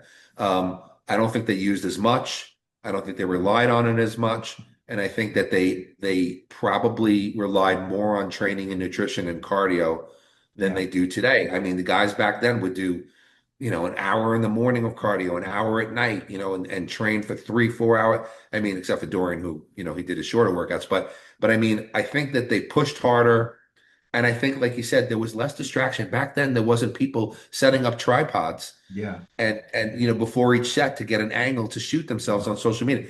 Like you said, they would go into the gym to train. That was yeah, their job. yeah, Now there's pressure on the athletes to, you got to film, you got to make content, you got to do this and that. yeah, So they get distracted. So I just think that the guys back in the 90s worked harder, sacrificed more, suffered more, and I think that they had more of a I personally sometimes think that the amount of PEDs that exist now between, not that the steroids have changed much because they haven't. Maybe the quality has, yeah, because remember back then much more stuff was pharmaceuticals. Today, a lot of guys can only get underground stuff. So that's one thing.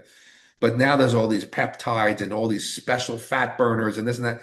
And I think that sometimes everybody, these guys are people are throwing the kid, like, and I don't just say this out of just putting up, because like when I have people come to me and it's somebody, and I will ask them, what was your protocol? If they are taking PEDs, what was your protocol? And I would look at the list yeah, of different drugs they would take, and I would be like, oh my God, like, what do you do? Like 20 injections a day between yeah, peptides and this? uh, It's insane.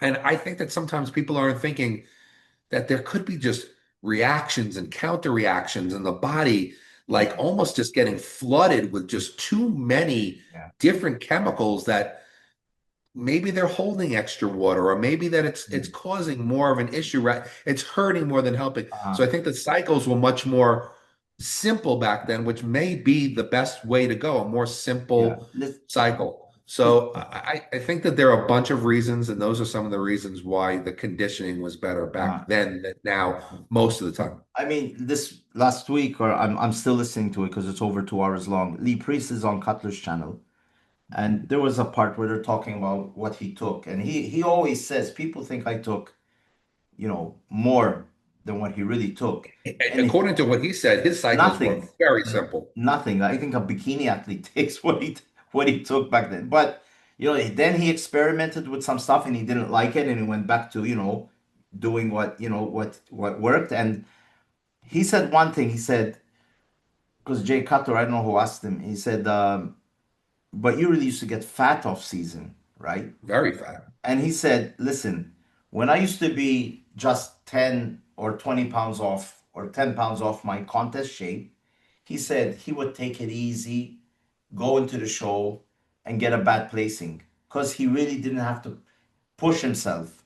He said when he used to get fat, he would say, shit, like, I just bought a new car because he loves cars and all this stuff. He said, I have to get in shape and win that pro show or place in the top three, or I'm going to lose my sponsorship. So when he used to get fat, he used to focus, train like an animal, 3 hours cardio a day, I think he said, and just, full steam ahead until the contest. And he used to come in looking better because he was focused. I mean, can you imagine? Imagine today there's a sponsor that has money to burn like some do, right? And they tell an athlete, listen, disappear. We're going to pay you each month and we want you to focus on that show. Go to the gym, no cameras, no tripods, no nothing, nobody running after you, no video man, no nothing. Your job is to train, eat, sleep, and just do that. Once in a while, once a month, just put a picture on social media that showing people you're still alive and come into the show and freak everybody out. And even if they don't win, you're in the top three and you look amazing. Do you think that would help? Yeah. Yeah. In some Can you ways it does. imagine getting, I don't know who, Samson or Nick Walker or I mean, why does Hadi does some social media. So now we don't know what he does in Iran, right? But they probably drive him crazy. But like Dorian used to do, he used to bloody disappear, maybe by force do a magazine cover or something, and then he disappears again. The shadow is the perfect name for him. He was the ultimate of Yeah. not giving a crap about publicity, fame, Yeah. magazines. Yeah. He was like, he would do the Olympia, look insane, and then disappear for a Yeah. year He and look did that insane again. for 13 or 14 years, huh? Yeah. Just, I mean, because he didn't care. He cared about winning the Olympia. That's what yeah. he cared about. He And didn't the care about gym, anything else. and the gym he trained in, you want to, The dungeon. It was, I it mean, was a dungeon. in a rough area in Birmingham. You go down there, you're not gonna screw around because there was like 8 Dorians running around, in the gym. All that yelling, rusted weights, that even the atmosphere of the gym made you train. Nobody Kind of cared what like they. if you look at where Ronnie and Branch and Johnny used to Yeah, train in Texas, Metroflex. yeah, That gym was just a dump, but man, yeah, the guys went in there and trained yeah. like Dumb. beasts. Everybody's No air sweating. conditioning in Yeah, 110-degree weather. yeah, just a fan. Just a Everybody's fan, and these guys went in there and sweating. killed themselves. Everybody's sweating everywhere. Weights all over the floor. Yeah, yeah. The weights were all in all over, but the Yeah, guys went in there and trained like beasts. And that, I mean, yeah. That that's what produces champions. Yeah, I think there's too many distractions. It's not that the bodybuilders don't train hard today are not good. I think the ones that are really shredded and stuff like that have great genetics. Um, I think they just have to go back in time and like just go back to what it was before. Train your ass off, no, even with no cameras at the gym, do the social media at home. All right. Don't do it at the gym. If you have a product, promote the product. You know, don't take your shirt off, nothing. Cover up and maybe show tidbits during the year. And I bet you the sport will become more exciting because people will all be like when we used to wait for the Flex magazine, every 2 months or whatever it used to come out, Yeah. just to see. It's almost too much access now in a That's the way. thing. Too much access. And Yeah. listen, even myself, I'm not currently preparing for any shows, and I haven't prepared for a show in 13 years, 14 years. I don't even know what it is. But anyway, I have a rule. And listen, I'm fully into the social media thing. My business runs through social media. I mean, I have Flex Pro Meals as one of my sponsors. Gas is one of my sponsors. I used to have my supplement company, Spellbound Nutrition. Now I might be hooking up with another supplement company. So I know the social media thing. But when I go in and train, my phone is in my bag Yeah. for the entire time that I'm there, and it does not come out until I'm done. Yeah. Just because I have that old school attitude of I am in here to do Yeah. work Yeah. and get better. Because I'm still in the phase like I still want to get better, even if I'm not going to ever compete again. I want to get better. And there's just too I mean, dude, like I'll be sitting in the gym waiting for my training partner to come, and I'll watch the people walk in, and I see Mobile. these people like not these people with nothing physiques, and they're walking in with these complicated cameras and Yeah, tripods, yeah, and they're setting up their shots, and I'm like, what yeah. the hell is But going then you on go here? into their YouTube channel and you see them like 100,000 views, subscribers or two. I understand, and I understand, but you know what? Yeah, maybe some of them are making a living off of it, and God bless them. But maybe some, but like these people who want to be Mr. Olympia, or they look back on what Yeah, these guys look like and they want to be one of the best in the world, yeah, put the goddamn camera away a little bit and just train. yeah. Listen, when I used to go to the gym and I wanted just to focus on training, I'm not saying I never had my mobile with me because sometimes because of work I had to keep it with me.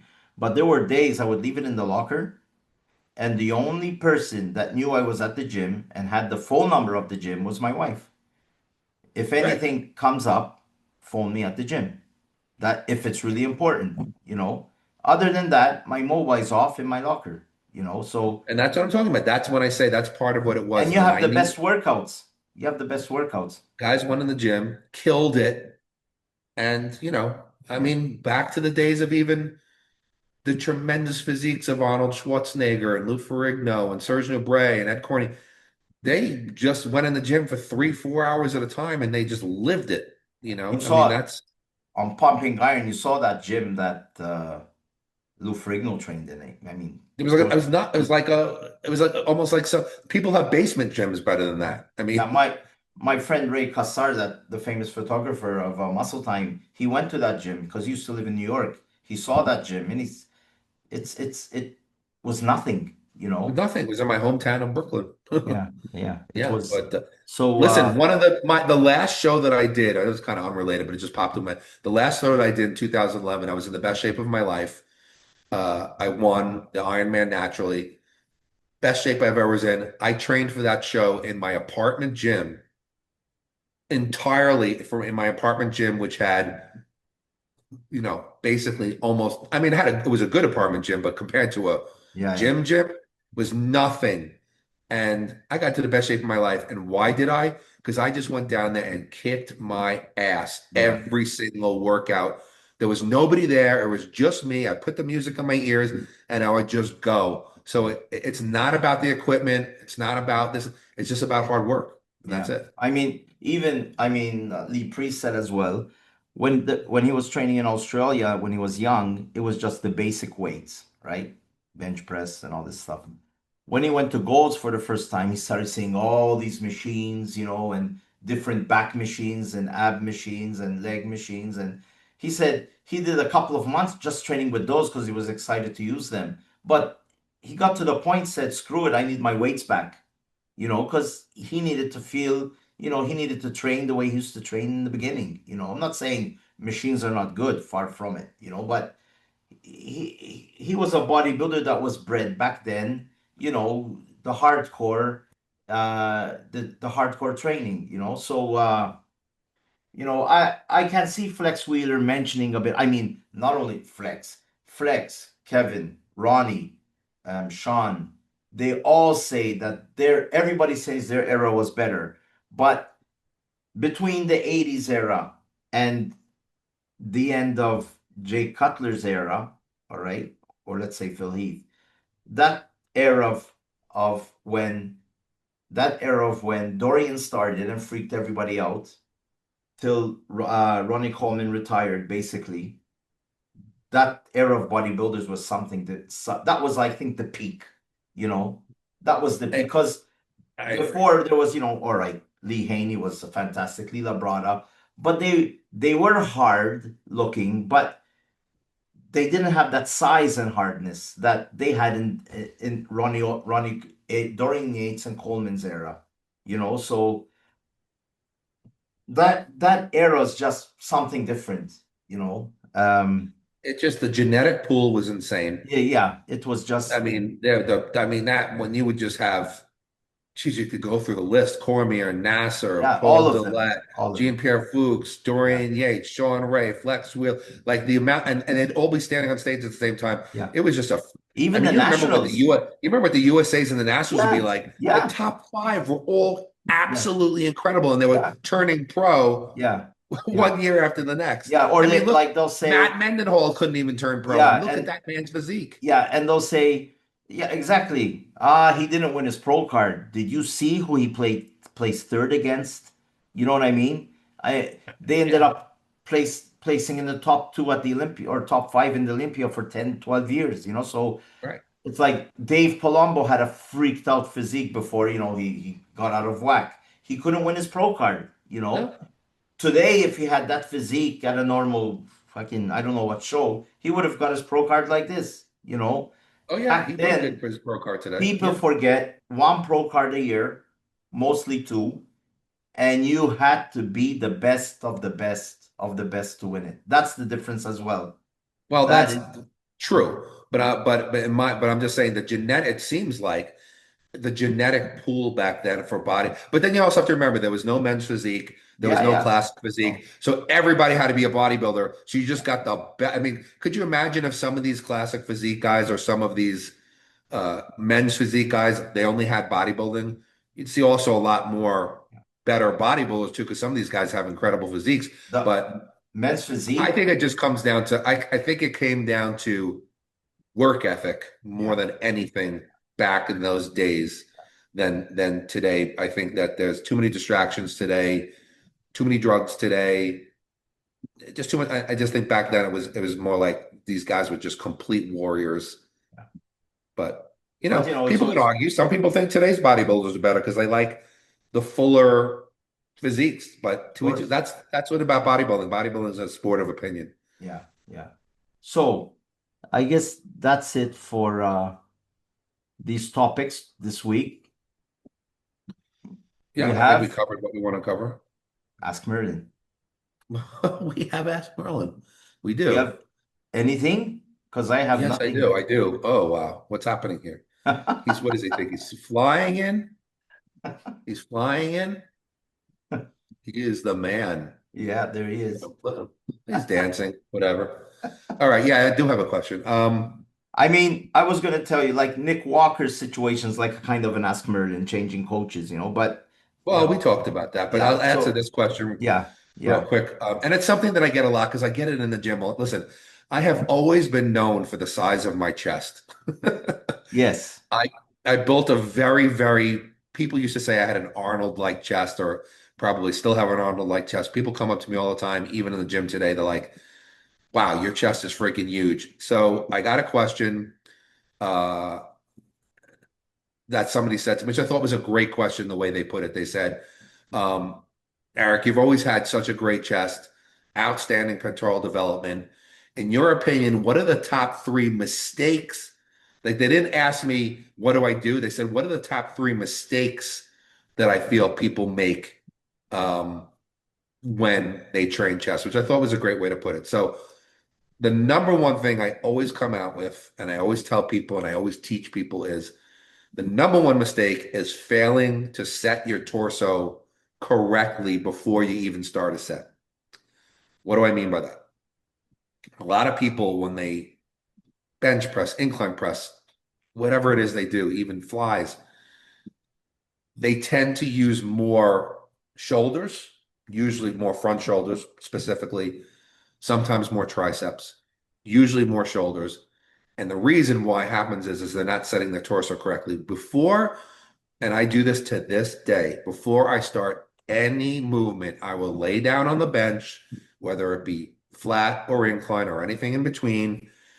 I lay down, I take my shoulders, I roll them down and back so that I raise up my rib cage so that my chest is higher than my shoulders. okay, Okay. And I kind of put a little arch in my lower back. You have to make sure that if you're, it's going to be hard to see here, but if your shoulders are in front of your chest when you're pressing, the shoulders are going to take more of the work than the chest. But if you keep your shoulders back and down and your chest is high and your shoulders stay under your chest, you're going to utilize much more pectorals than you are shoulders. So you have to, and you have to stay in that position for the entire set. So lay down on the bench, whether it's flies, even do it standing. If you're doing a cable crossover, still think of the same positioning. Roll the shoulders down and back, raise up the rib cage, slight arch in the lower back. Make sure that the chest stays out in front. Now, listen, you may not, if you try this for the first time, you may have to use less weight Of course. to get used to it. You may have to, whatever, concentrate a little bit more just to get the form down. But the amount of activation that you're going to get in your chest is going to be so much more. I promise you that you will grow more. So before anything, set your torso correctly. That's the number one mistake that people make. They don't do that.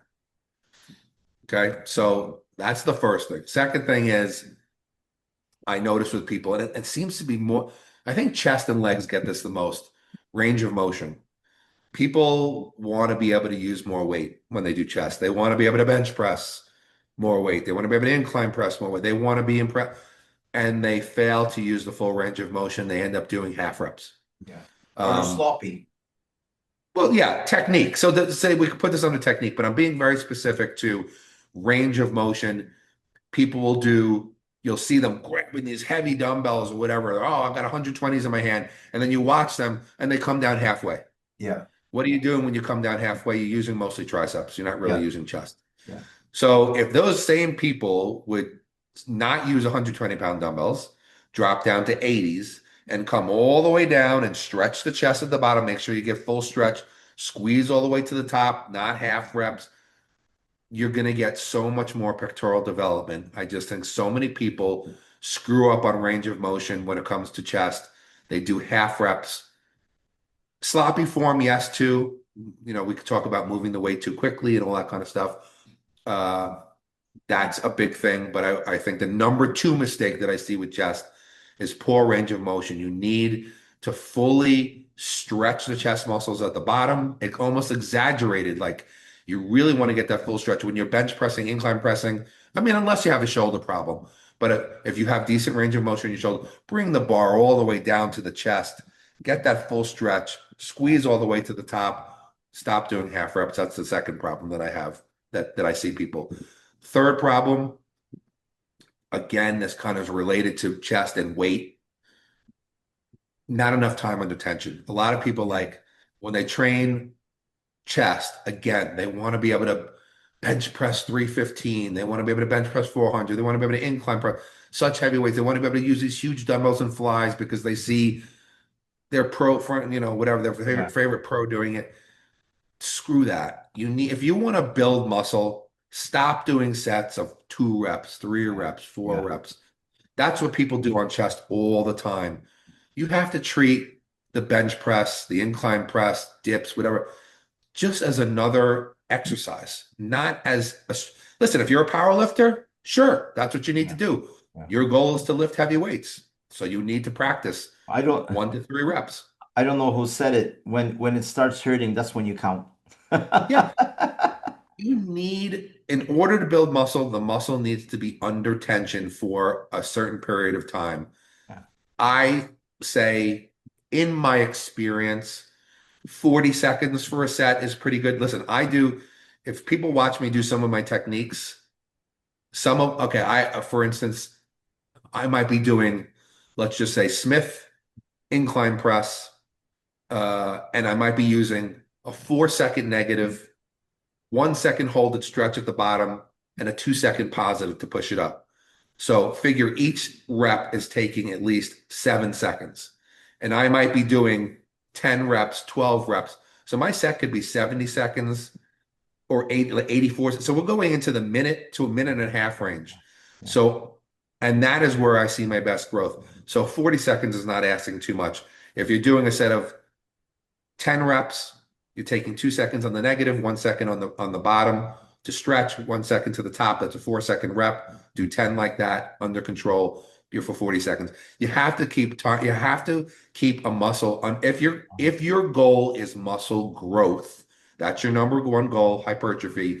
You have to keep the muscle under tension for 40, 45, 50 seconds if you really want to optimize growth. And that's the way you get to attack enough muscle fibers and break them down so they have to be repaired and grow. If you're just doing 2, 3 reps and your second is 10 to, your set is 10 to 15 seconds, you're primarily working strength, tendons, ligaments, and the central nervous system, you're not really working the muscle. The muscle, That's my number three problem. the muscle doesn't care how heavy the weight is. I It's mean, about tension. a good thing for the viewers, obviously they watch your videos.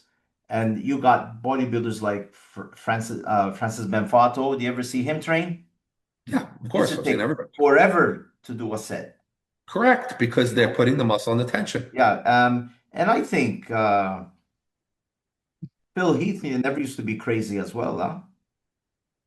With the weights, like the No, power. he didn't. No, he was not a big, huge I mean, weights guy. if you watch Nick Walker train, he trains very calm and Very slow and yeah. controlled. So even though Nick is a monster, he probably built that physique from training, you know, not probably, he did training properly. Everything is, listen, you're at a professional level or a high level amateur. That is your office. You have to be perfect in there. It's like, these guys that run the 100 meters, everything has to be spot on. You can't just go there. I mean, I made the same mistakes. I was like half the size of other people, and I used to you lift much more than them. But that's strength. That's not bodybuilding, you know. Yeah, Bodybuilding is carving out the physique, building the physique. And however you do it in the gym, it's not with heavy weights. All right, you'll have a heavy day.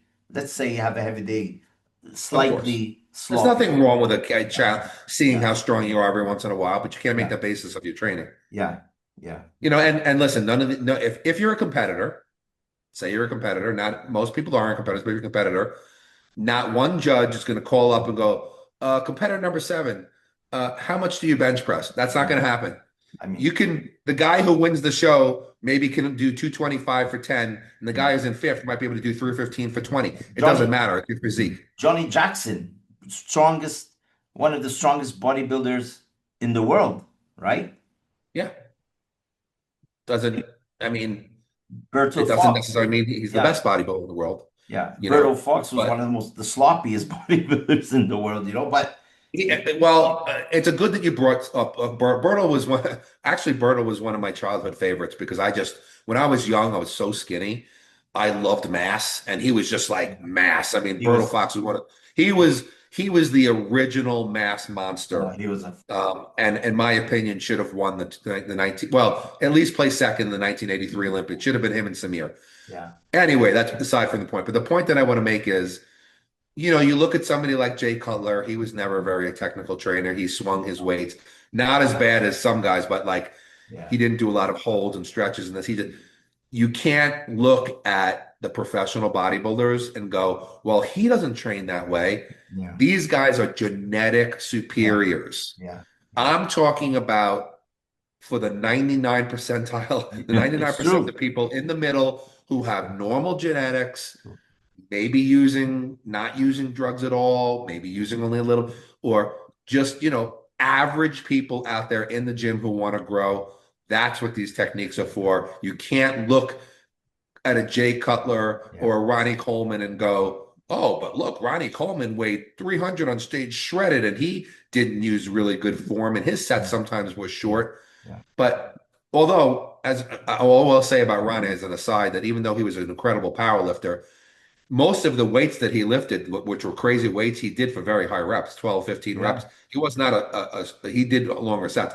But you can't follow the protocol of a pro bodybuilder because those are the people they're going to grow by literally just looking at the weights. That's how genetically superior they are. yeah. I'm just talking about average genetics. You have Exactly, to follow exactly. these Like principles. lots of people that say, oh, because he takes that or he does that. Listen, do what he does, eat the food he does, and talk to me in 2 years and tell me if you're gonna look half as like Right. the You way can't.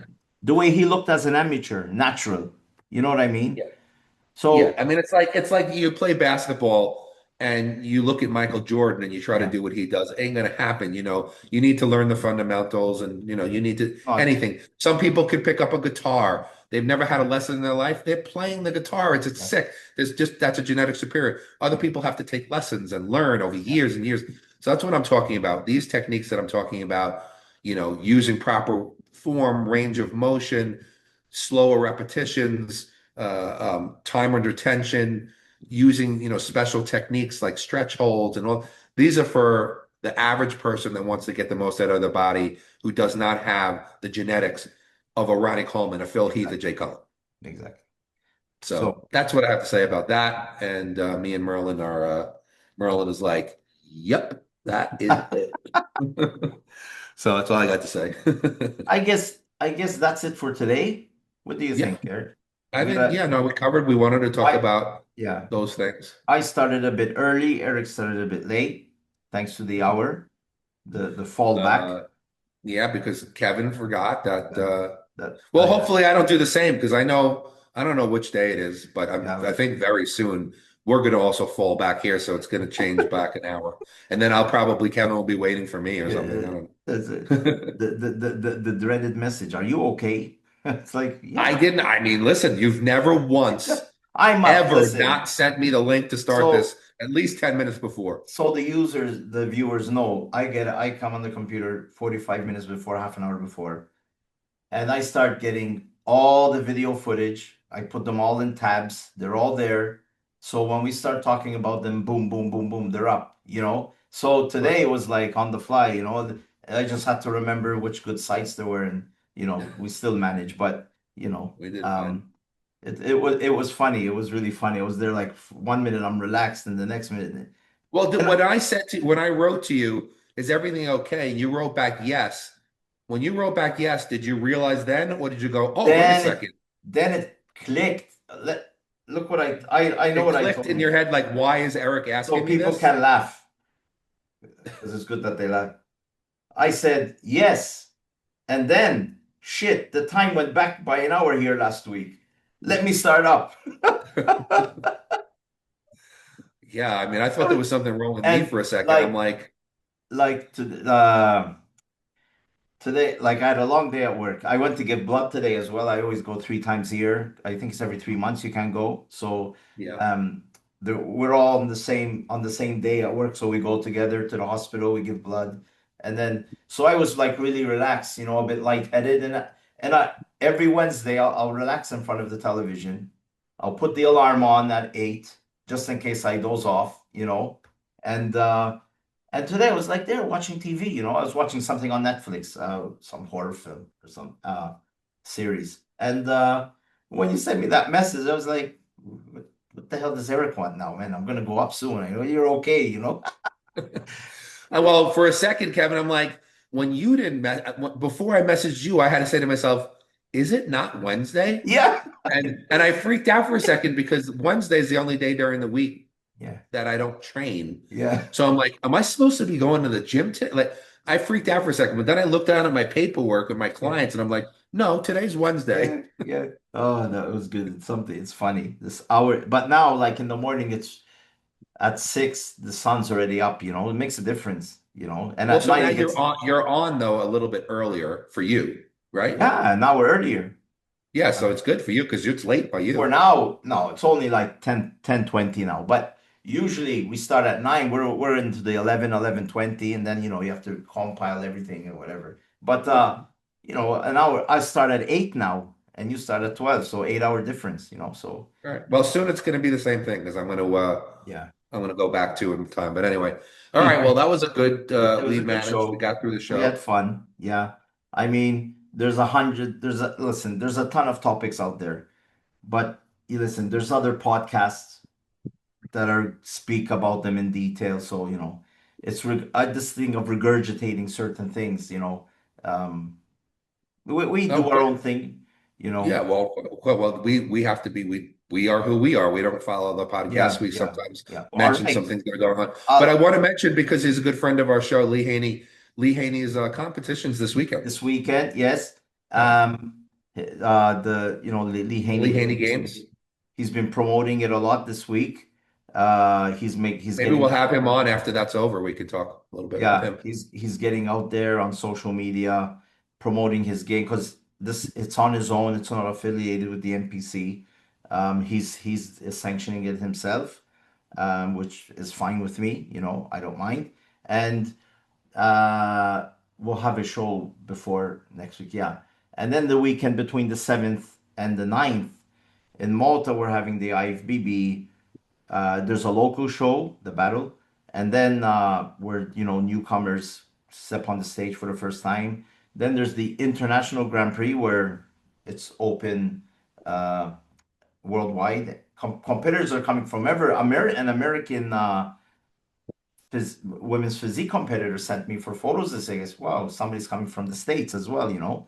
And then we have on Sunday the Mediterranean. I don't know if the Mediterraneans are on Sunday, but we have the Mediterranean Championships. That's a really good one. You have the countries in the Mediterranean all coming to compete for that. That's a very old, a prestigious show as well. And uh, World's Masters Championships as well, Pro Championships, and there's a female senior. I think it's women's. I think it's women's physique pro event. So in 2 days we have four events, and I'm the exclusive photographer, so I'll be going crazy for a couple of days. Yep. It's Well, we have real quick, we have in November we have the Masters USA here in Vegas, yeah, which will produce some new Masters yeah. pros. and Um, and in December there's the nationals, right? December there's the Nationals in Florida. I think it's in Florida or Yeah. Texas. I don't remember if it's Texas or Florida. So that's in December. I think that's about a little under 7 weeks away. And I think the Masters USA here in Vegas is about 3.5 weeks away. Is the So there's a Nationals couple. moving towards the winter more and more and more? I remember it. It used to be much earlier in the year, and now it's all the way in December. Yeah, Yeah, because I the checked last today. In couple weeks. fact, I wanted to check if it was going to when if it happened or if it didn't happen, No, and it's about 6.5 weeks. I think it was 7 weeks from this past Saturday. yeah. So So, no, there's a lot of shows still to go till the end of the year. yep. Um, so it's getting exciting. But the IBB in Europe of Rafael, the IBB of Mannion. There's hundreds of Yeah. shows each weekend all over the world. Soon So we'll go into the new year, and then the big talk will be about the Arnold Classic again.